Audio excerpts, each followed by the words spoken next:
دوستو آپ نے آسمان پر تو مختلف پرندے اڑتے ہوئے دیکھے ہوں گے۔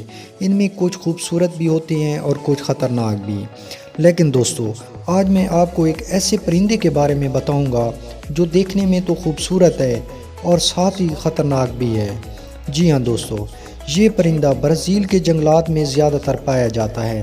یہ دیکھنے میں تو الو جیسا لگتا ہے مگر جسامت میں کافی بڑا ہے۔ یہ پرندہ دراصل چیل کی نسل سے تعلق رکھتا ہے جسے ہاربی ایگل کہتے ہیں، اور اسے برازیل میں زیادہ تر شاہی شکرا کے نام سے پکارا جاتا ہے۔ اگر دوستو اس پرندے کی جسامت اور قد کی بات کی جائے تو یہ دوسرے پرندوں سے کافی بڑا ہے، اور اس کی آنکھوں میں ایک خاص قسم کی چمک ہے جو دیکھنے والوں کو حیران کر دیتی ہے۔ اس کے تیز نوکیلے پنجے دیکھ کر ہر انسان حیران و پریشان ہو جاتا ہے، اور ان تیز نوکیلے پنجوں کی مدد سے وہ آسانی سے اپنے شکار کو پکڑ لیتا ہے۔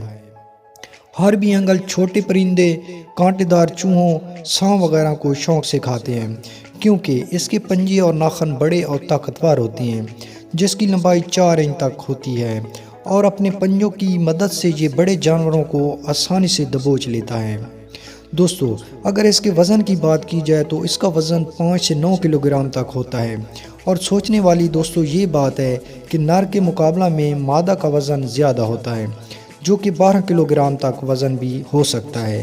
یہ پرندہ بہت طاقتور ہوتا ہے اور یہ اپنا شکار خود کرتا ہے۔ اگر دوستو ان کی بازوؤں کی بات کی جائے تو یہ اپنے بازوؤں کو تقریباً 7 فٹ تک آسانی سے پھیلا سکتا ہے، اور اگر رہنے کی بات کی جائے تو یہ زیادہ تر گھنے اور درختوں کی بلند و بالا ٹہنیوں پر زیادہ تر اپنا گھر بناتے ہیں، مگر افسوس یہ کہ اب موسمیاتی خرابی کی وجہ سے ان کے گھر اکثر تباہ ہوتے جا رہے ہیں، جس کی وجہ سے ان کی نسل وقت گزرنے کے ساتھ ساتھ کم ہوتی جا رہی ہے۔